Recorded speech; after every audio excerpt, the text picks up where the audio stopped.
कोयला खा रहे हो, पेपर खा रहे हो, और तो और प्रभु श्री राम का मंदिर भी खा रहे हो।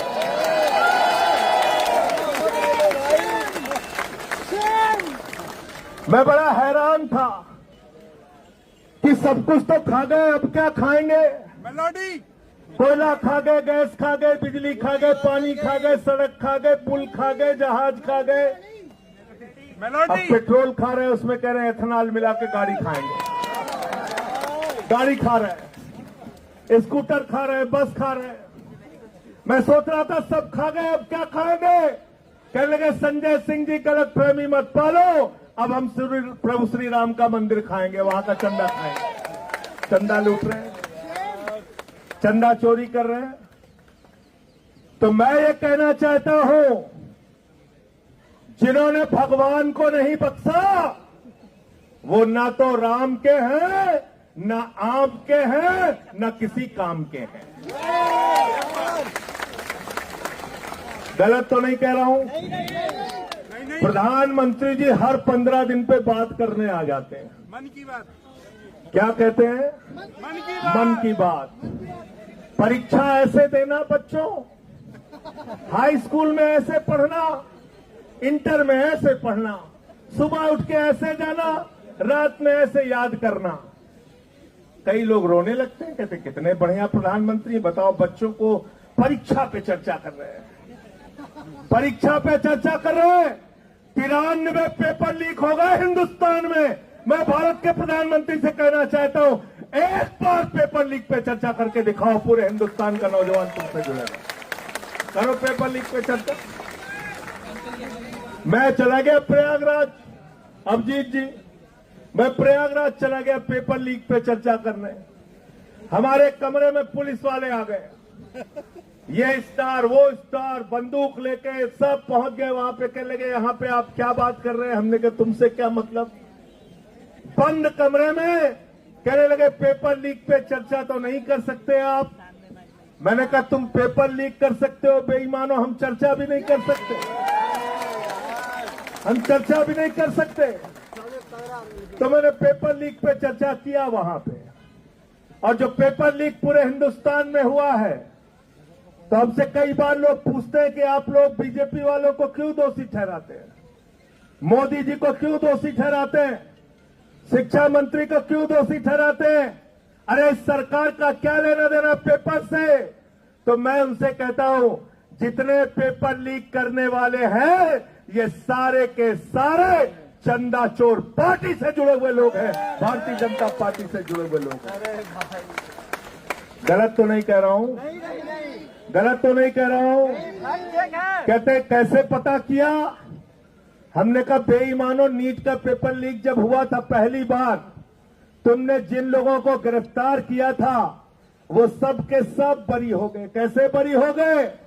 पता चला सीबीआई ने समय पे चार्जशीट नहीं दाखिल की थी। गलत तो नहीं बोल रहा हूं? नहीं, गलत तो नहीं बोल रहा हूं? बताओ अगर प्रधानमंत्री शामिल नहीं है, बताओ अगर इनकी पार्टी शामिल नहीं है, तो प्रधानमंत्री के नीचे काम करने वाली सीबीआई ने पेपर लीक के माफियाओं के खिलाफ समय पे चार्जशीट दाखिल क्यों नहीं की? उनको सजा क्यों नहीं दिलाई आज तक? बताओ जरा, हमको इस सवाल का जवाब दो। इसलिए इनसे जरा सावधान रहना, ये आपके आंदोलन को कमजोर करने की तरह तरह की कोशिश करेंगे। मैं देखता हूं यहां पे भी कुछ लोग आ जाते हैं अंधभक्त। आते नहीं आते, बीच में उलझाने के लिए, हिंदू मुसलमान करने के लिए। कहते हैं कि नहीं कहते हैं? उनसे ये कहना, जितने स्कूल बंद हुए हिंदुस्तान में, 1 लाख सरकारी स्कूल बंद हुए, 1 लाख सरकारी। कौन पढ़ता है उन सरकारी स्कूलों में?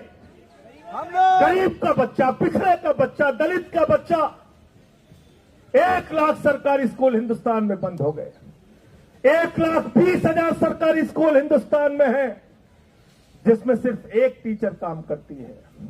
90,000 सरकारी स्कूल हिंदुस्तान में ऐसे हैं जिसमें बच्चियों के लिए टॉयलेट का इंतजाम नहीं है। इस देश में हजारों लाखों सरकारी स्कूल ऐसे हैं जहां पे मिड डे मील में बच्चों को नमक रोटी खाने के लिए दी जाती है, उनके चावल में कीड़े पड़ जाते हैं। मैं पूछना चाहता हूं, हिंदुस्तान के अंदर लोगों को बांटने वाले लोगों, बताओ, जो नारा लगाते हो जिस हिंदू का खून न खोला, इन बच्चों के स्कूल बंद होने पर तुम्हारा खून क्यों नहीं खोलता? क्यों नहीं तुम सड़कों पे आते हो पेपर लीक के सवाल पे? और जंतर मंतर पे समर्थन करने के लिए आओ और इनका साथ दो नौजवानों का। और 20 तारीख से संसद शुरू होने जा रही है। मैं आज इस जंतर मंतर से देश के प्रधानमंत्री को कहना चाहता हूं, जो सोनम वांगचुक का मुद्दा है, अभिजीत दुबके का मुद्दा है, हिंदुस्तान के करोड़ों नौजवानों का मुद्दा है, उस मुद्दे का समाधान जल्दी से कर दो, वरना 20 के बाद देश की संसद को चलने नहीं देंगे। आज के खिलाफ लड़ाई लड़ने का काम करेंगे। और विकास जानते हैं, हम तो ऐसे ही बदनाम है। ये लोग 3 काला कानून लेके आए थे, मैंने माइक तोड़ दिया। जिस माइक से वो काला कानून पास करने जा रहे थे, मैंने माइक तोड़ दिया, मुझे उठा के सस्पेंड कर दिया। भाजपाई नाराज हो गए, कहने लगे देखिए संजय सिंह ने माइक तोड़ दिया, माइक तोड़ दिया, माइक तोड़ दिया। मैंने कहा बेईमानो, तुमने किसानों की हड्डियां तोड़ी है, मैंने तो सिर्फ माइक तोड़ा, ये काला कानून वापस ले लो। नहीं माने हमारी बात। 1 साल तक आंदोलन चला और 1 साल के बाद भारत के प्रधानमंत्री सामने आए, कहने लगे हमारी तपस्या में कमी रह गई है, हम वापस। एक तो इतना रोंधा प्रधानमंत्री आज तक दुनिया के किसी देश में नहीं हुआ। हर बात पे बेचारा रोने लगता है। कोरोना में लोग मर जाएंगे, उसके बाद रोने लगेगा आके। हर बात पे रोने लगता है प्रधानमंत्री हमारा। ऐसा प्रधानमंत्री है, चुनाव में गए उत्तर प्रदेश में, कहने लगे उत्तर प्रदेश के लोगों, भारतीय जनता पार्टी को वोट दे दो। लोगों ने पूछा साहब क्यों वोट दे दें? बोले तुम्हें कोई चिंता करने की जरूरत नहीं। बोले साहब क्या क्या करोगे? तो देश का प्रधानमंत्री क्या कहता है, जरा ध्यान से सुनना। भारत का प्रधानमंत्री उत्तर प्रदेश में स्कूल बनाने के लिए नहीं कहता, अस्पताल बनाने के लिए नहीं कहता, सड़क बनाने के लिए नहीं कहता, रोजगार देने के लिए नहीं कहता, फैक्ट्री लगाने के लिए नहीं कहता, पेपर लीक रोकने के लिए नहीं कहता। देश का प्रधानमंत्री कहता है भाइयों और बहनों, जरा हमको बताओ, अगर गांव गांव में कब्रिस्तान है तो शमशान होना चाहिए कि नहीं होना चाहिए? बोला था कि नहीं बोला था? बोला था कि नहीं बोला था? गलत तो नहीं कह रहा हूं? नहीं, रिकॉर्ड में है। जिस देश का प्रधानमंत्री बच्चों के स्कूल की चिंता नहीं करता, अस्पताल की चिंता नहीं करता, रोजगार की चिंता नहीं करता, तुम्हारे भविष्य की चिंता नहीं करता, जिस देश के प्रधानमंत्री का मकसद गांव गांव में शमशान बनाने का है, वो तुम्हारा भला कभी नहीं कर सकता, याद रखना। वो शमशान में लेटाने का काम कर सकता है। अब उसके चेले हैं, कहते हैं विश्व गुरु है, 56 इंच का इनका सीना है। मैंने कहा भाई 56 इंच का इंसान का सीना नहीं होता, जानवरों का हो सकता है। ये पहले कहना बंद करो, ऐसे प्रधानमंत्री का अपमान मत करो, ये गलत बात है। अब हमें गधे घोड़े का नापना पड़ेगा कितने इंच का सीना होता है। कहने लगे 56 इंच का, 56 इंच का। अब रोज ट्रंप डांटता रहता है, रोज डांटता रहता है, कहता रूस से तेल मत खरीदना। बोले जी हुजूर, बोले हम देखेंगे तुम्हारे ऊपर। बोले जी हुजूर, बोले अगर पकड़े गए रूस से तेल खरीदते हुए तो टैरिफ बढ़ा देंगे। कहने लगे जी हुजूर, हम नहीं खरीदेंगे, नहीं खरीदेंगे। आज देश में महंगाई किसकी वजह से?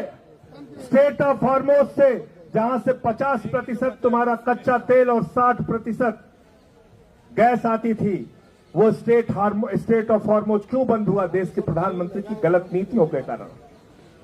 इनको कहीं भी मेडल के लिए बुला लो, चले जाएंगे। मैं तो कह रहा हूं अभिजीत दीपके को सीजेपी के तरफ से 1 मेडल प्रधानमंत्री के लिए घोषित कर दो, देखो जंतर मंतर पे भी आ जाएंगे।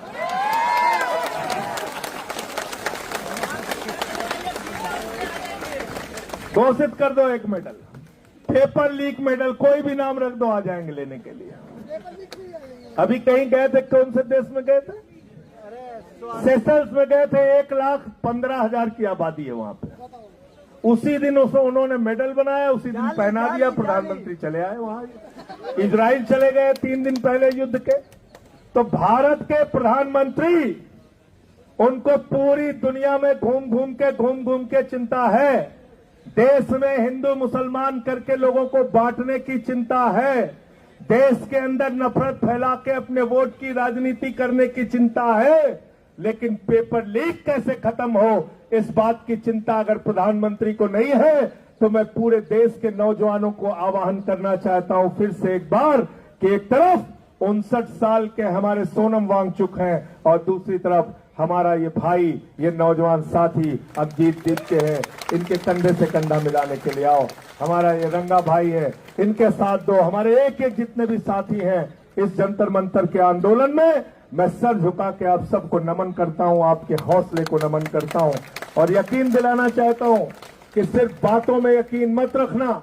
यहां पे बहुत सारे लोग आएंगे, बोलेंगे और चले जाएंगे, लेकिन हम आपके लिए करते क्या हैं उसके ऊपर पूरी नजर रखना। अगर संसद चली और हमारी और जॉन ब्रिटास की आवाज वहां पर सुनाई नहीं दी, तो सवाल हमसे भी करना। और जो लोग आके यहां पर बड़ी बड़ी बातें करेंगे, सवाल उनसे भी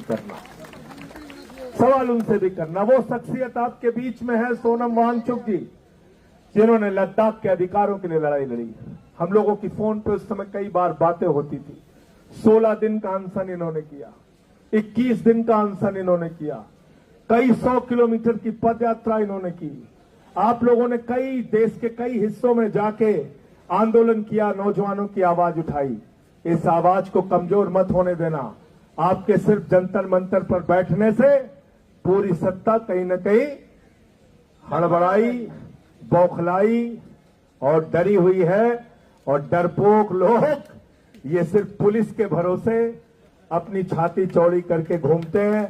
मैं पुलिस के जवानों से भी कहना चाहता हूं, हमारे बीच में हरेंद्र यादव हैं, यहाँ पे हरेंद्र यादव जी हैं और हमारे साथी हैं। ये सेना में इन्होंने कई वर्षों तक भारत की सेवा की है। मैं आप लोगों से भी कहना चाहता हूं, पुलिस के जवानों से, मैं पुलिस के अधिकारियों से भी कहना चाहता हूं, तुम्हारे बच्चे भी पेपर लीक से परेशान हैं। तुम्हारे बच्चों का भी पेपर लीक होता है। अगर सरकार डंडा मारने को कहे तो डंडा सड़क पे चला के तोड़ देना, बच्चों के ऊपर मत चलाना। ऐसा किया था, एक जमाने में किया था, जब इस देश में आपातकाल लगा था, तो उसके खिलाफ जब नौजवानों ने आंदोलन किया था तो पुलिस के लिए नारा लगता था, ये अंदर की बात है, पुलिस हमारे। तो इसलिए आप लोगों को फिर से एक बार आपके आंदोलन को हृदय की गहराइयों से बधाई देते हुए, आपके आंदोलन को नमन करते हुए, इस भरोसे के साथ कि इस सरकार को आपके आगे झुकना पड़ेगा, आपकी बात, आपकी मांगों को मानना पड़ेगा, मैं अपनी बात को यहीं पे समाप्त करता हूं और चंदा चोरों के लिए एक लाइन कह के अपनी बात को खत्म करूंगा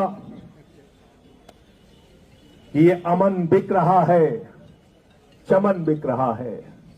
अमन बिक रहा है, चमन बिक रहा है, गरीबों के तन का कफन बिक रहा है, बाजारों में राधा का तन बिक रहा है। यारो बुरा न मानो तो कह दो, इन बेईमानों के हाथों वतन बिक रहा है। इन बेईमानों के हाथों वतन बिक रहा है।